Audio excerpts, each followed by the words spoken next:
હું મોગરા ચિંતન સૌથી પહેલાં તો હું સંકલ્પ ક્લાસીસનો આભાર માનવા માગું છું કે આજે અહીં મને સ્ટેજ આપ્યું અને મારી અંદર જે એક ક્રિએટિવ સ્કિલ હતી તેને બહાર લાવવાનું કાર્ય સંકલ્પ ક્લાસીસ દ્વારા કરવામાં આવ્યું છે. જેથી હું સૌ પ્રથમ તો મારા બધા શિક્ષકોને ખૂબ ખૂબ આભાર આપવા માગું છું. હું આમ તો બહુ મોટો કોઈ શાયર નથી, પણ મેં આ જ વર્ષે કોમર્સમાં એડમિશન લીધું છે, તો મને જે કોમર્સ પ્રમાણે લાગ્યું છે મેં એક શબ્દમાં આલેખવાનો પ્રયાસ કર્યો છે. તેથી જો કોઈ ભૂલચૂક હોય તો માફ કરશો. એક શેર છે કે સાંભળવામાં આવ્યું હતું કે રાખીને કોમર્સ ભણતરનો ઓછો ભાર થઈ જાય છે. સાંભળવામાં આવ્યું હતું કે રાખીને કોમર્સ ભણતરનો ઓછો ભાર થઈ જાય છે, પણ સાલું અમને ક્યાં એવી ખબર હતી કે લોકો અહીં માલામાલથી નાદાર થઈ જાય છે. ક્યાંક એન્ટ્રી તો ક્યાંક રકમ તો ક્યાંક સરવાળા બાદબાકી ચૂકાય છે. ક્યાંક એન્ટ્રી ક્યાંક રકમ તો ક્યાંક સરવાળા બાદબાકી ચૂકાય છે. જેઠાલાલ આટલો પાકો વેપારી તોય પેલા સુંદરથી લૂંટાય છે.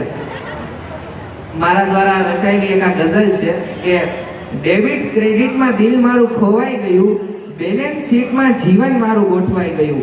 ડેબિટ ક્રેડિટમાં દિલ મારું ખોવાઈ ગયું, બેલેન્સ શીટમાં જીવન મારું ગોઠવાઈ ગયું.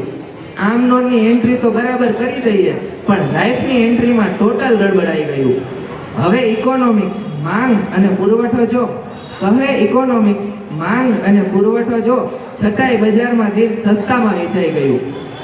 ને સ્ટેટમાં મીન મીડિયન સમજતા મારું મગજ સ્ટાન્ડર્ડ ડિવિએશનમાં ખોવાઈ ગયું. બિઝનેસ સ્ટડીમાં મેનેજમેન્ટ તો શીખી લીધું, પણ પોતાના જ ધંધાનું નામ ભૂલાઈ ગયું. બિઝનેસ સ્ટડીમાં મેનેજમેન્ટ તો શીખી લીધું, પણ પોતાના જ ધંધાનું નામ ભૂલાઈ ગયું. ટેક્સેશન કહે સરકારનો હક આપો, પણ પગાર તો પેલા જ જીએસટીમાં કપાઈ ગયું. ને ફાઇનલ એકાઉન્ટિંગમાં જાગ્યો રાત આખી, છતાંય અંતે તો ગ્રેસિંગથી જ કામ આવ્યું. ફાઇનલ અકાઉન્ટમાં રાત જાગ્યો આખી, છતાંય ગ્રેસિંગ જ કામ આવ્યું. કહે છે દરેક કોમર્શિયલના જે ભલે બેલેન્સ શીટમાં 100 ઘટ્યા, છતાં આત્મવિશ્વાસ હજુ નથી હાર્યું. મૂંઝવતા હતા જે કરિયરના સવાલો બધું ઠારે પડી જતા સંકલ્પ સાથે રહી ગયો. Thank you for listening.